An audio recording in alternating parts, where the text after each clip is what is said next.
Você pensa que é bonito ser feio, rapaz? Olá pessoal, como é que vocês estão? Espero que tudo bem. Lucas Enoque chegando na área para mais um dia desse projeto lindo chamado Pega Essa Palavra.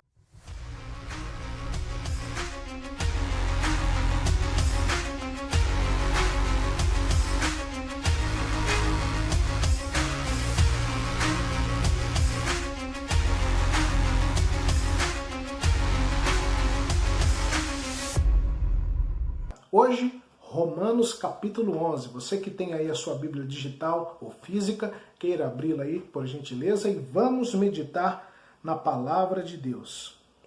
Romanos capítulo 11 diz-nos assim: Então, eu digo, rejeitou Deus o seu povo?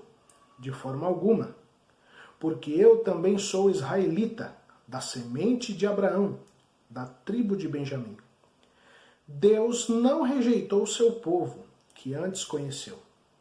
Ou não sabeis o que a Escritura diz de Elias, como ele intercede a Deus contra Israel, dizendo: Senhor, eles mataram os teus profetas e derrubaram os teus altares, e eu fiquei sozinho, e eles buscam a minha vida.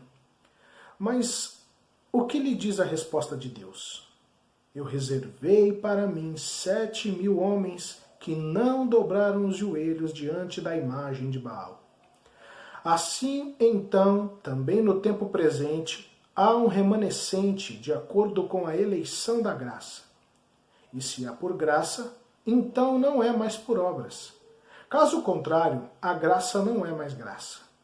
Mas se for por obras, então não é mais por graça. Do contrário, a obra não é mais obra. O que é então? Israel não conseguiu o que buscava, mas os eleitos conseguiram e os demais ficaram cegos. De acordo com o que está escrito, Deus lhes deu um espírito de sonolência, olhos para não verem e ouvidos para não ouvirem até este dia.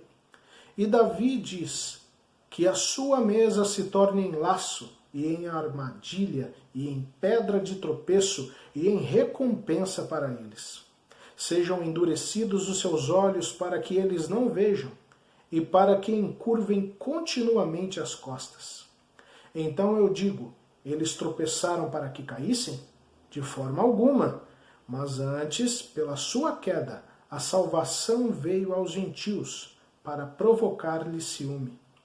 Ora, se a sua queda é a riqueza do mundo, e a sua diminuição a riqueza dos gentios, quanto mais a sua plenitude? Porque eu falo a vós, gentios, enquanto sou apóstolo dos gentios, eu magnifico o meu serviço, para ver se de alguma maneira eu posso provocar ciúmes aos que são da minha carne e salvar alguns deles. Porque se a sua rejeição é a reconciliação do mundo, qual será a sua aceitação, senão a vida dentre os mortos? E se os primeiros frutos são santos, a massa também é santa. E se a raiz for santa, assim serão os ramos.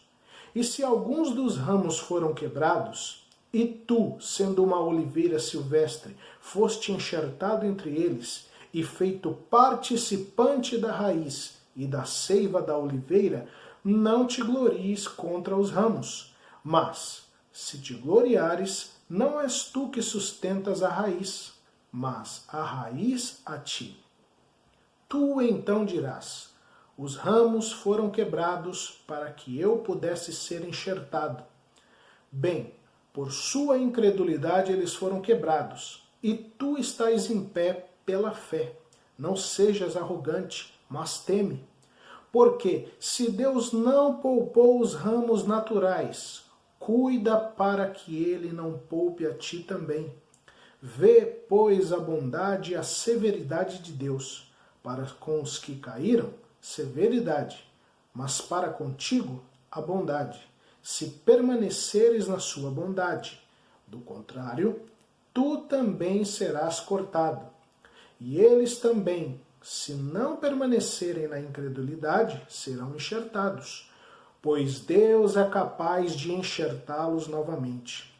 Porque, se tu foste cortado da oliveira, que é silvestre por natureza, e contra a natureza foste enxertado na oliveira boa, quanto mais esses, que são ramos naturais, serão enxertados na sua própria oliveira? Porque eu não quero, irmãos, que ignoreis este mistério, para que não sejais sábios em seus próprios conceitos, que a cegueira aconteceu em parte a Israel, até que tenha entrado a plenitude dos gentios. E assim todo Israel será salvo, como está escrito: virá de Sião o libertador, e desviará de Jacó as impiedades.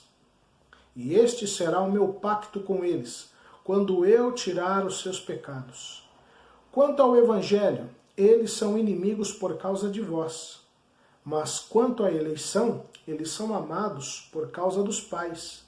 Porque os dons e o chamado de Deus são sem arrependimento.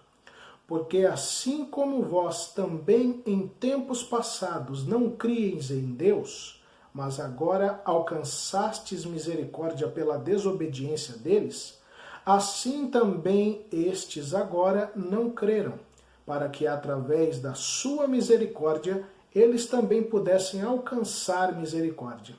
Porque Deus encerrou a todos na incredulidade, para que ele pudesse ter misericórdia sobre todos. Ó profundidade das riquezas, da sabedoria e do conhecimento de Deus! Quão insondáveis são os seus juízos e quão inescrutáveis os seus caminhos! Pois quem conheceu a mente do Senhor? Ou quem foi seu conselheiro? Ou quem lhe deu primeiro para que lhe seja recompensado? Porque dele, e por ele, e para ele são todas as coisas. A ele seja a glória para sempre. Amém. Que Deus abençoe sua vida.